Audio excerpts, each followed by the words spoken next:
हे काय? आणि त्यांनी सांगितलं पुनश्च हरिओम. पुनश्च हरिओम म्हणजे काय की पुन्हा एकदा आयुष्याला सुरुवात करतो आहे, लढाईला सुरुवात करतो आहे.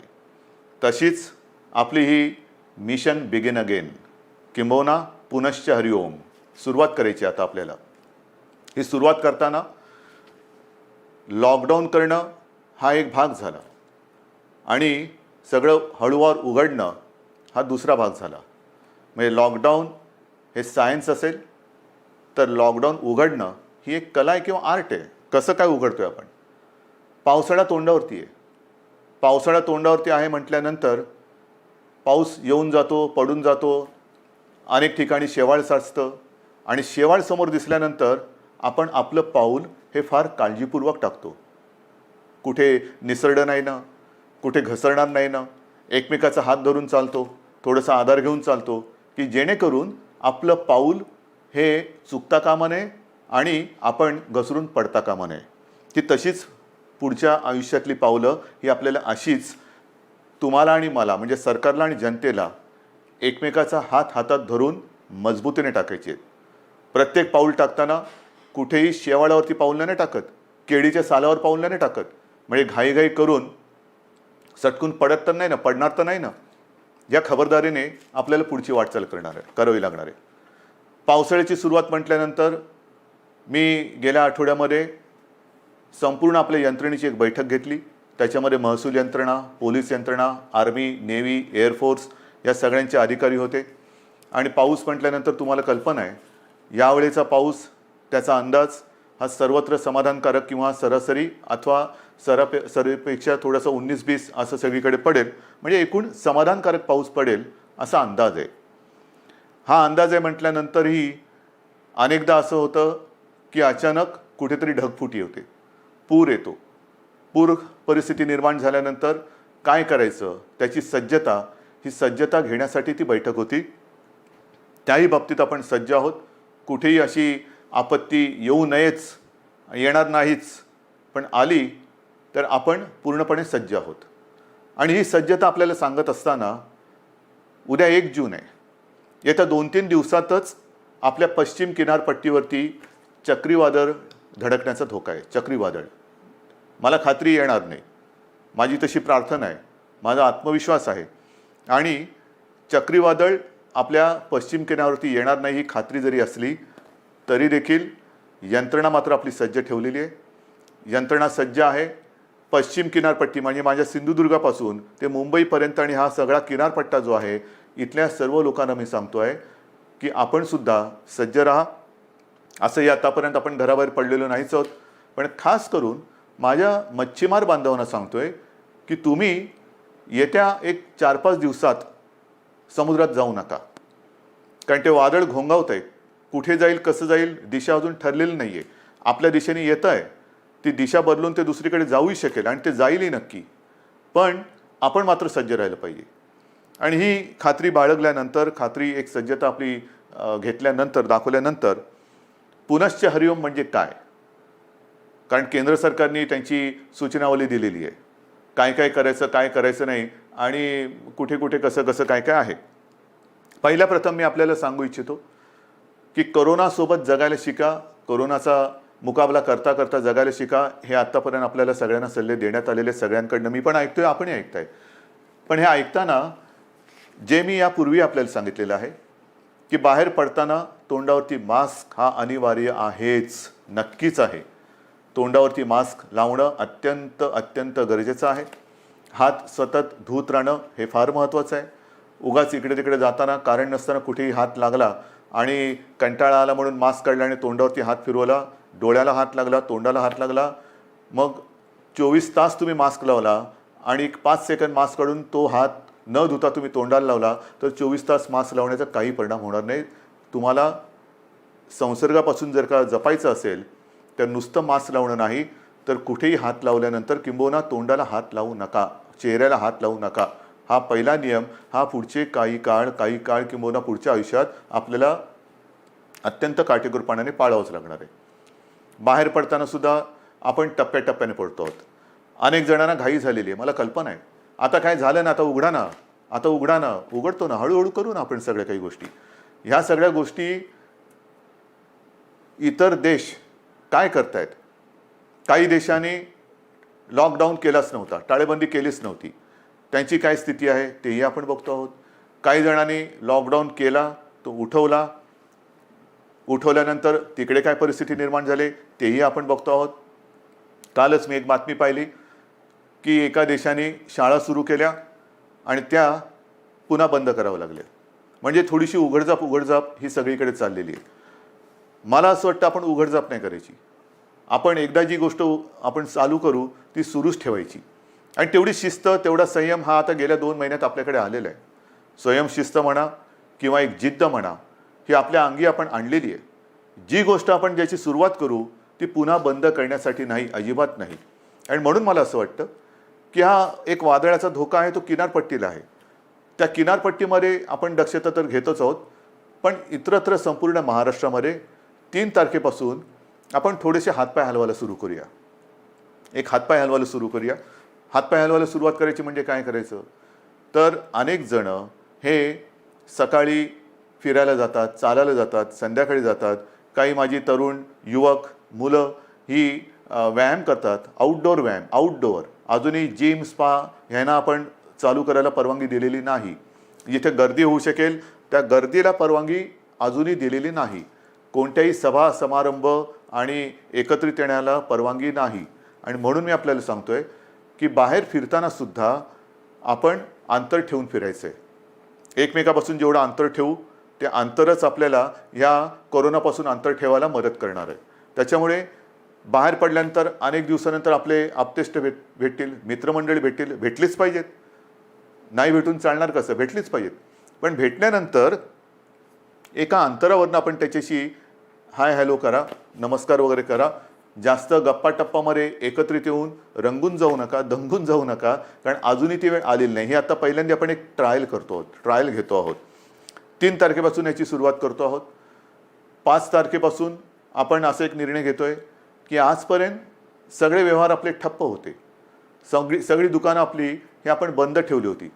आता आपण काय करतोय, शहरं जी आहेत, लहान मोठी शहरं आहेत, तिकडे रस्त्याच्या दुतर्फा असलेली जी दुकानं आहेत, म्हणजे याही बाजूला दुकानं आहेत, याही बाजूला दुकानं आहेत, आपण 5 तारखेपासून सुरुवातीला एका बाजूची दुकानं उघडायची, मग ती एकदा झाल्यानंतर ह्या बाजूची, असं अल्टरनेट एक करत अंदाज घेणार की कशा पद्धतीने आपण सुद्धा ही सवय अंगी बांधवून कसं काम करत आहात.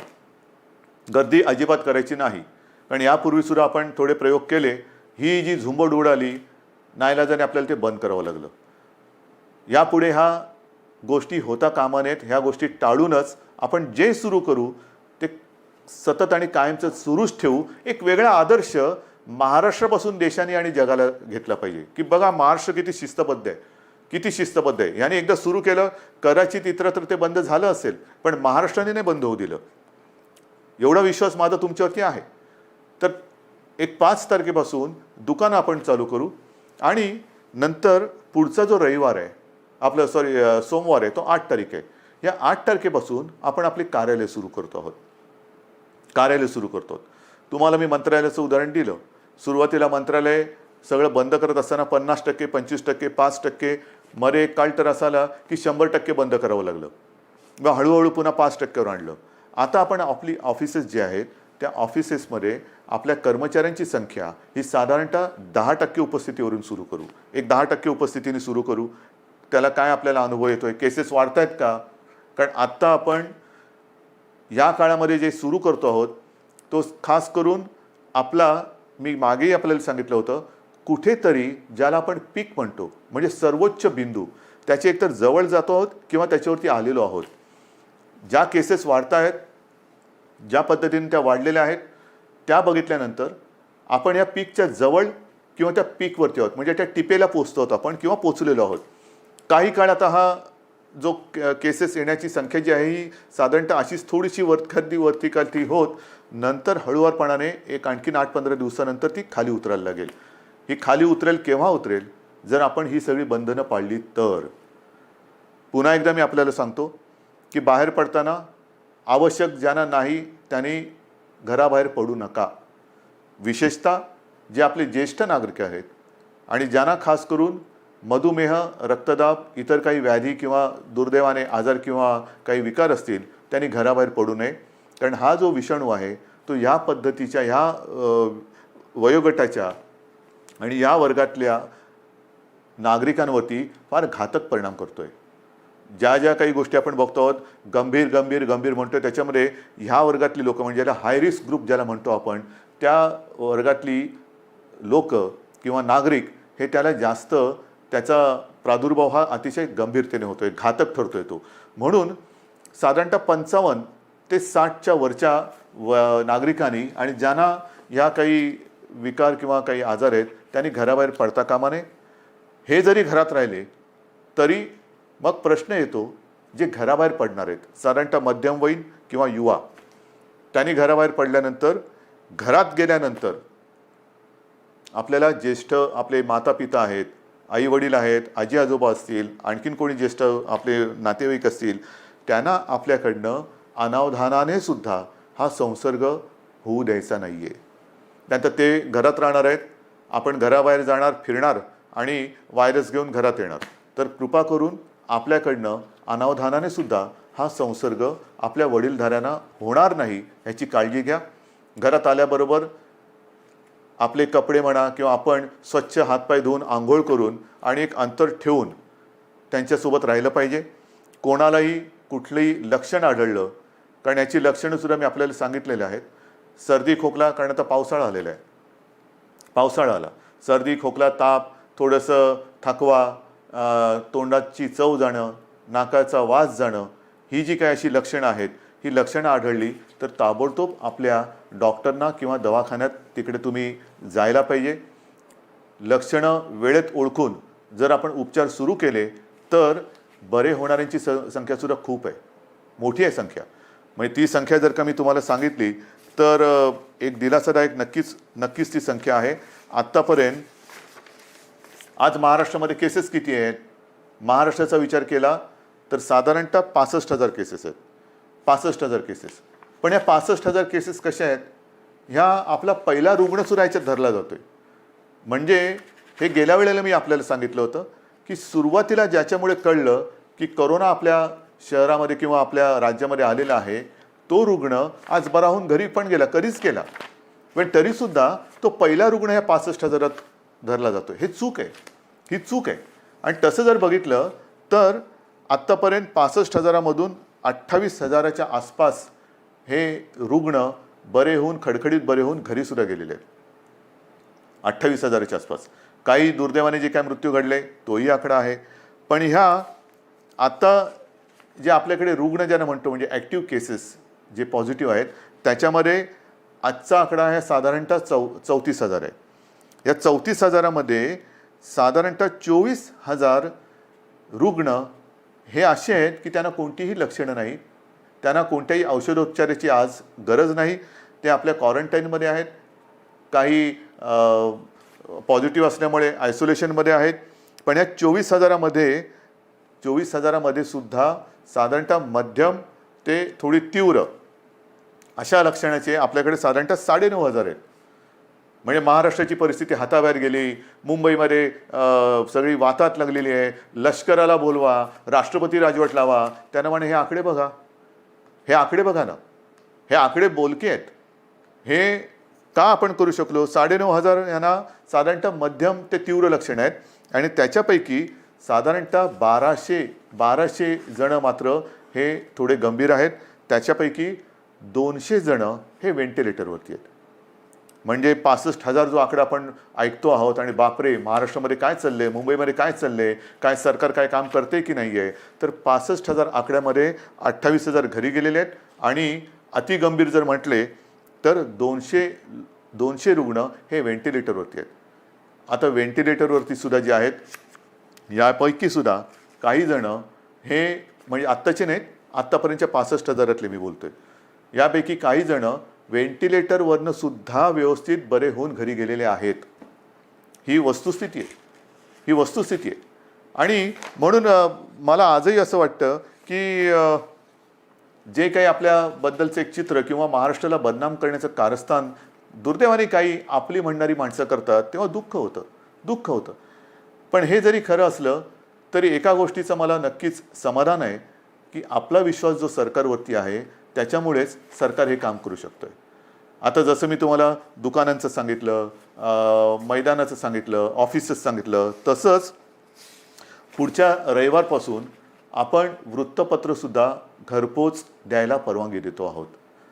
कारण आपली वृत्तपत्र वाचण्याची सवयच गेली. वृत्तपत्र वाचण्याची सवय गेली कारण सकाळ होते तीच आपली पेपर आणि चहापासून. तर पुढच्या रविवारपासून वृत्तपत्रांसुद्धा घरपोच पोचवण्याची आपण परवानगी देत आहे. पण ही परवानगी देताना एक गोष्ट मात्र दक्षता घ्यावी लागणार.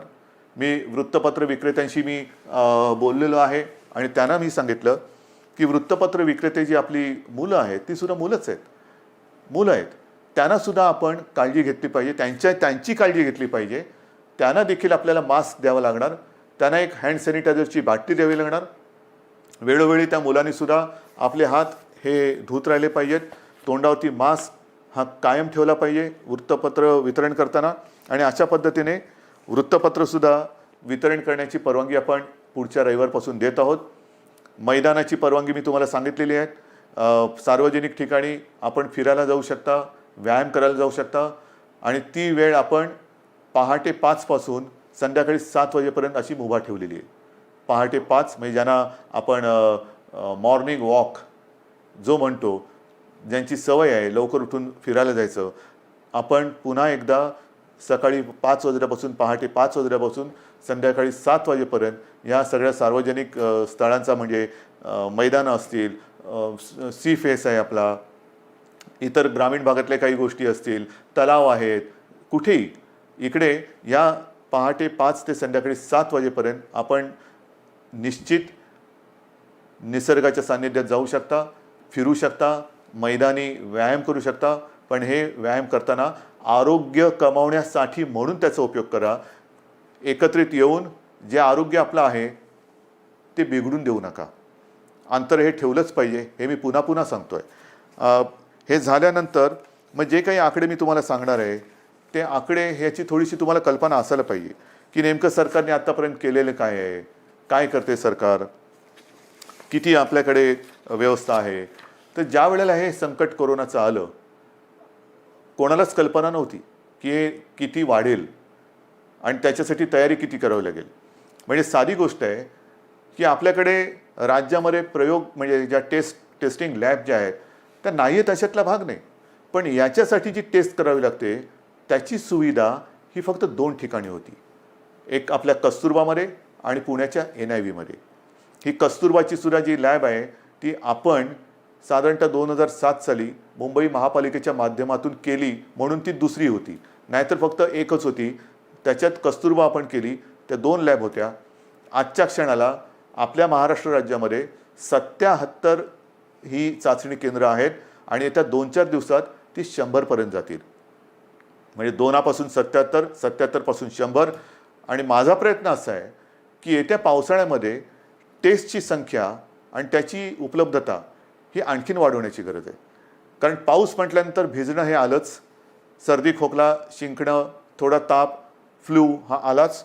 आणि तो आल्यानंतर लॅबची संख्या वाढवणं, चाचण्यांची क्षमता वाढवणं आणि त्याचबरोबर ह्या टेस्ट ज्या आहेत, ह्या चाचण्या ज्या आहेत त्या केंद्र सरकारशी सुद्धा आपण बोलतो आहोत की त्याची जी किंमत आहे, त्याची जी एक किती पैसे त्याला लागतात ती किंमत ही आपल्याला खाली आणायची, सर्वसामान्यांच्या आवाक्यामध्ये ती आणायची.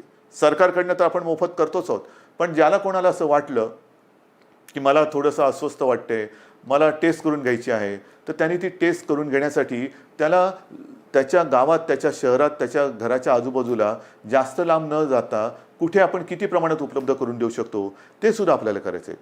तर ही एक लॅबची संख्या आपण वाढवलेली आहे, आणखीन वाढवतो आहोत. मग अनेकदा अशी तक्रार येते की रुग्णाला बेडच मिळत नाही आहे. दुर्दैवाने थोड्याफार प्रमाणात ही तक्रार खरी आहे आणि ती तक्रार एकसुद्धा असता कामा नये ह्याच्याकडे सरकारचं लक्ष आहे. पण त्याच्याकडे जर का आपण बघितलं तर जे मी आपल्याला सांगितलं की आपल्याकडे ह्या लॅबची संख्या ही 2 होती, 2ची 77 आणि 77ची आता आपण 100 आणि पुढच्या काळात 100हून अधिक करतो. तसं आपल्या राज्यात इन्फेक्शनसाठी जी हॉस्पिटल्स होती ती फक्त 3 होती. आयसोलेशन सुविधा ज्याच्यात असतील अशी 3 होती. आता ती जवळपास 2576 2500च्या आसपास आपण केलेले आहेत. मग 3पासून 2500. बेड्स किती होते? बेड्स साधारणतः 400च्या आसपास होते आयसोलेशन. ते आता 2.5 लाखाच्या वर महाराष्ट्रामध्ये झालेले आहेत. महाराष्ट्रात 2.5 लाखाच्या वर. त्याच्यामध्ये साधारणतः 25,000 बेड्स हे ऑक्सिजनची सुविधा देऊ शकतील असे आहेत. कारण आपल्याला मी जे सांगितलं की आत्तापर्यंत जे रुग्ण आपले हॉस्पिटलमध्ये उपचार घेत आहेत त्यांच्यापैकी 200 जण व्हेंटिलेटरवर आहेत. म्हणजे व्हेंटिलेटर फार थोड्या जणांना लागत आहेत, कोणालाही लागूच नाहीत, पण फार थोड्या जणांना लागत आहेत. जास्तीत जास्त रुग्णांना ऑक्सिजन लागतोय. ऑक्सिजनची सुविधा देणारे बेड्स हे आपण मोठ्या प्रमाणावरती तयार केलेले आहेत, आणखीन सुद्धा करतो आहोत. ICU बेड्ससुद्धा सुरुवातीला 250 होते, ते साधारणतः 8,500च्या आसपास आपण नेलेले आहेत. म्हणजे एवढी सुविधा आपण करतो आहोत, एवढी मोठी सुविधा आपण केलेली आहे.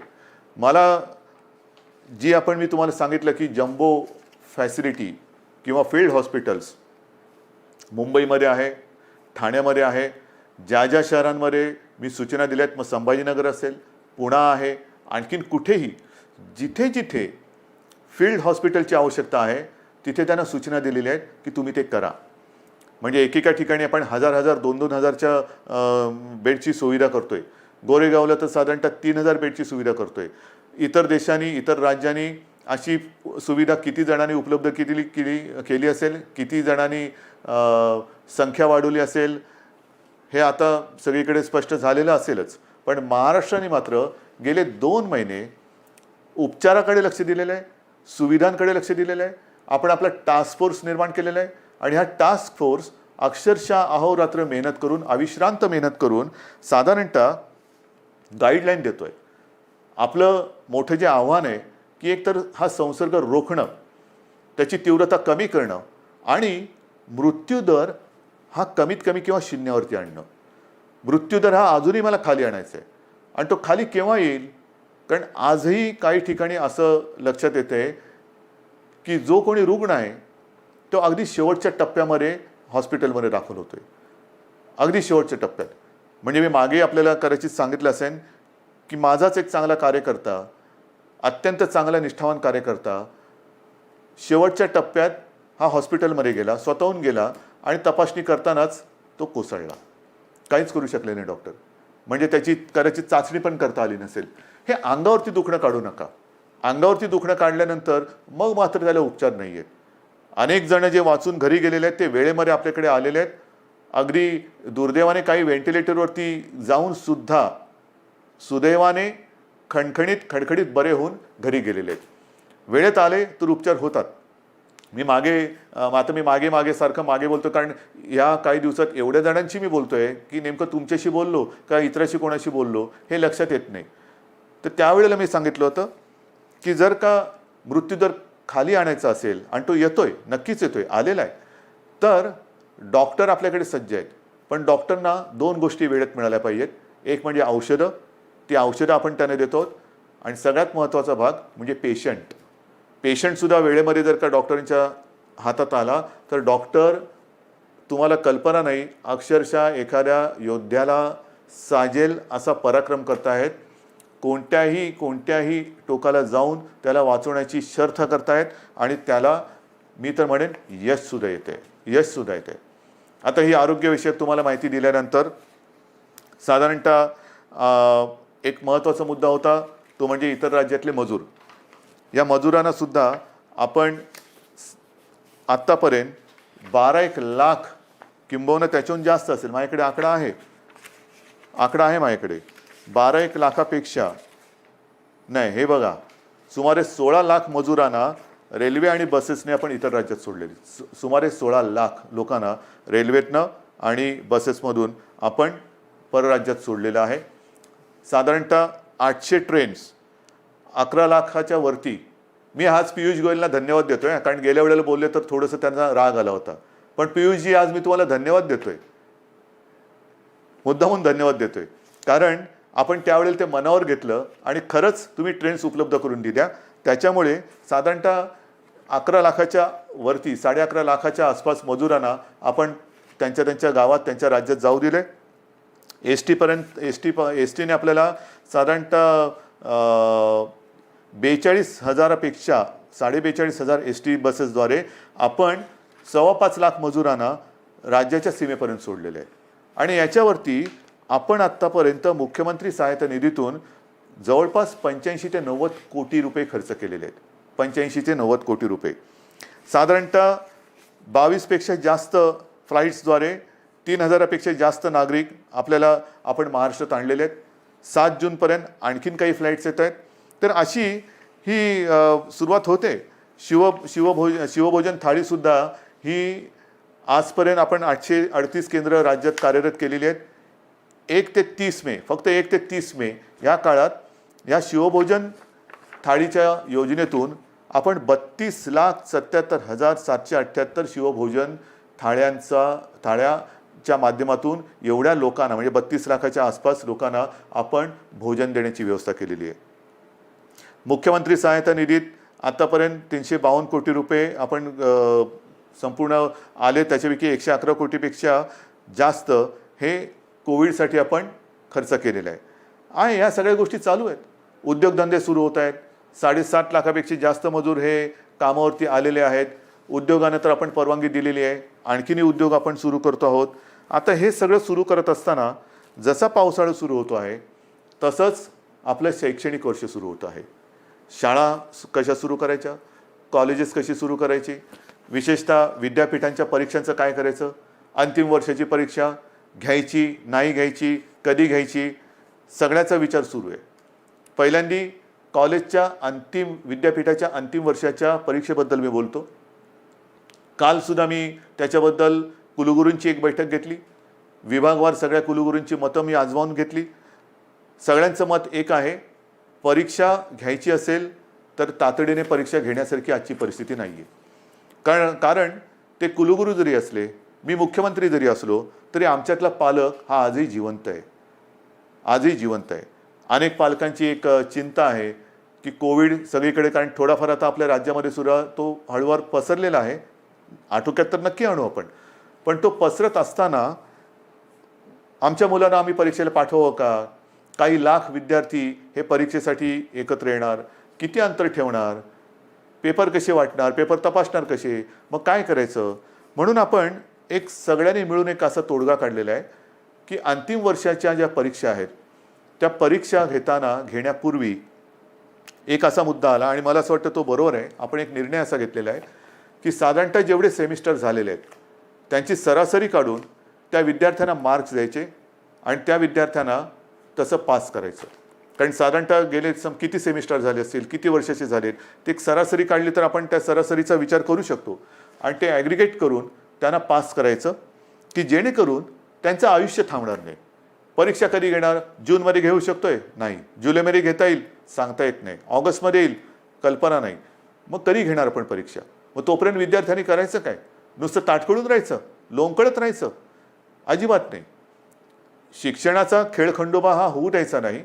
ज्या मुलांनी अंतिम परीक्षेपर्यंत आपला अभ्यासक्रम पूर्ण केलेला आहे, केवळ आत्ता परीक्षा घेऊ शकत नाही म्हणून त्या कॉलेजच्या उंबरठ्यावरती त्यांना अडून ठेवलं तर तो उंबरठा पार करून ते आपल्या जगामध्ये प्रवेश कधी करणार, ते पाऊल कधी टाकणार? म्हणून आपण असं ठरवलेलं आहे की या विद्यार्थ्यांना जेवढी सेमिस्टर झालेत त्याची सरासरी करून मार्क्स देऊन पास करायचं. आणि पास केल्यानंतर जर का कोणाला असं वाटत असेल की ठीक आहे रे, पण मला अजूनही मी मार्क्स मिळवू शकत होतो, जर परीक्षा झाली असती ना तर मी आणखीन चांगले मार्क्स मिळवू शकलो असतो, ठीक आहे, तुम्हालाही आपण संधी देतो. साधारणतः एक अंदाज घेऊन ऑक्टोबर असेल, नोव्हेंबर असेल किंवा सप्टेंबर असेल आपण बघूया. पण ज्यांना जर का वाटत असेल की मी परीक्षा पण मला द्यायची होती कारण मी अधिक मार्क कमवू शकत होतो, तर आपण त्यावेळेला परीक्षा घेऊन ज्यांना परीक्षेला बसून अधिक मार्क्स मिळवण्याची जर का त्यांची इच्छा असेल तर त्यांच्यासाठी सुद्धा परीक्षा घेण्याची आपण एक तयारी ठेवतो आहोत. तूर्त त्यांना आपण पुन्हा एकदा सांगतो, जेवढे सेमिस्टर झालेत ते ॲग्रिगेट करून त्यांना मार्क देऊन आपण त्यांना त्यांच्या आयुष्यामध्ये पाऊल टाकायला आपण संधी देत आहोत. ज्यांना परीक्षा द्यायची असेल त्यांच्यासाठी जेव्हा आपण घेऊ शकतो परीक्षा त्यावेळेला परीक्षेची सुद्धा सोय करतो आहोत. म्हणजे त्यांना एकदा या टेन्शनमधून आपण मोकळं करतो आहोत. मग राहता राहिला प्रश्न, अंतिम परीक्षा तुम्ही निर्णय दिलात, पहिलं वर्ष सुरू कसं करणार? पहिलं वर्ष सुरू करणार, पहिली कशी सुरू करणार? विद्यापीठ झालं, शाळेतल्या पहिलीची सुरुवात कशी करणार? कारण शैक्षणिक वर्ष सुरू होते. आज सुद्धा जसं कॉलेजच्या विद्यार्थ्यांचा जसा प्रश्न आहे, शाळेच्या विद्यार्थ्यांचा प्रश्न आहे. शाळा आपण सुरू करायच्या का? काही ठिकाणी तर शाळा आपल्याला नाईलाज म्हणून क्वारंटाईनसाठी वापरावं लागल्यात. त्या करता येतील, त्या सगळे ते क्वारंटाईनमधली व्यवस्था दुसरीकडे करून निर्जंतुकीकरण करून पुन्हा एकदा शाळा सुरू करू शकतो आपण. पण ह्या जर का शाळा सुरू केल्या तर मी सुरुवातीला जे आपल्याला सांगितलं, काही देशांमध्ये सुरू केलेल्या शाळा ह्या बंद कराव्या लागल्या. मला आता काही बंद नाही करायचे.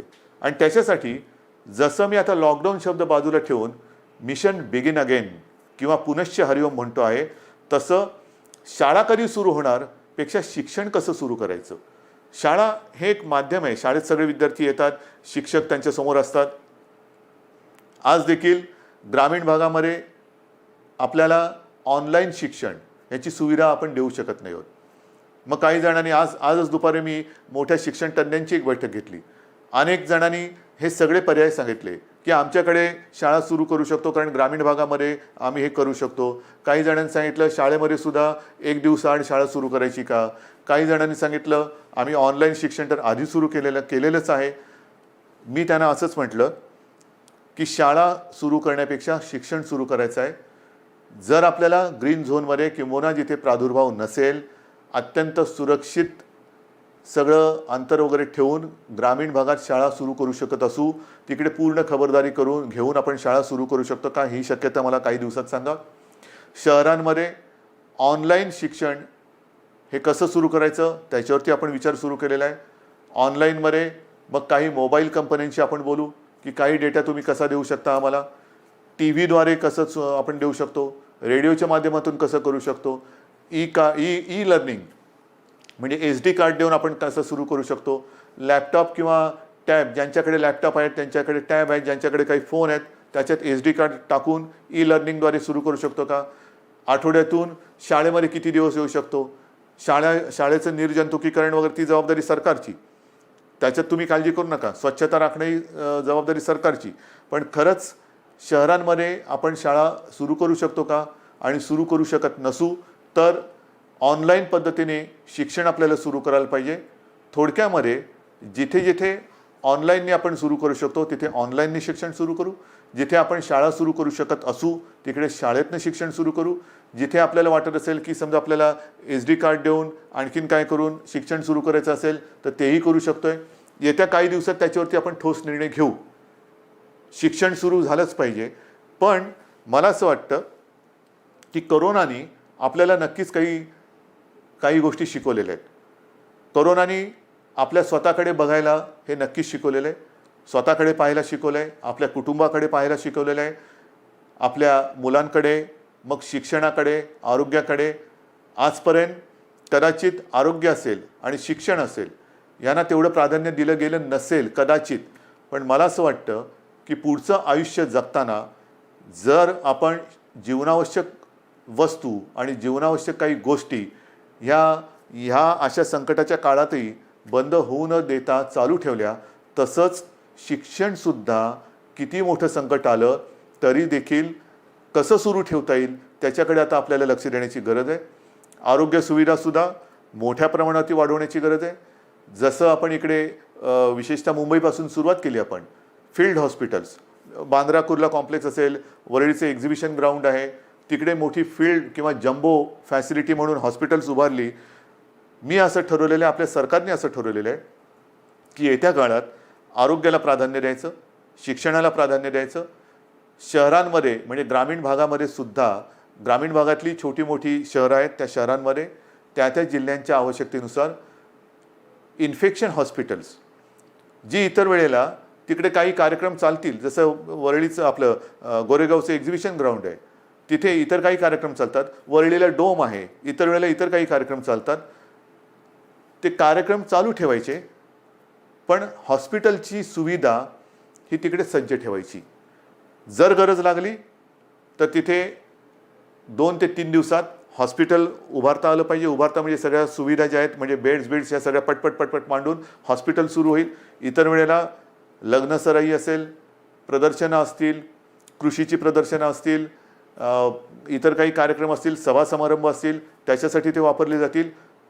पण आरोग्य सुविधा मात्र जेव्हा गरज लागेल तिथे कमीत कमी वेळेत त्या आपल्याला उपयोगात आणता येतील अशा पद्धतीने राज्यभर आरोग्य सुविधासुद्धा आपण निर्माण करणार आहोत. एकूणच जे मी आपल्याला सुरुवातीला बोललो होतो की आपण खबरदारी घ्या, आम्ही जबाबदारी घेतो. आता खबरदारी आणि जबाबदारी दोन्ही एकत्र करण्याची वेळ आलेली आहे. जबाबदारी सरकारने घेतलेली आहे, खबरदारी आपण घेतलेली आहात. आता खबरदारी आणि जबाबदारी संपूर्ण वाट आपली ही असं समजा की निसरडी आहे. एकमेकाचा हात हातात धरून दोघांनाही कुठे धोका होणार नाही. म्हणजे सरकारला तसं नाही, सरकार तसं पडूच शकत नाही. तुम्ही सोबत असल्यानंतर तसं सरकार कोणी पाडू शकत नाही. मला सरकारची चिंता नाही आहे. पण आयुष्यात कुठेही आपल्याला घाईघाई करून घाईगर्दीने आपलं पाऊल चुकता कामा नये, पाऊल घसरता कामा नये. याची खबरदारी घेऊन जे करू ते ठामपणाने करू आणि जे करू ते पुन्हा बंद कधी करणार नाही या आत्मविश्वासाने एक एक पाऊल पुढे टाकत जाऊ. Mission begin again.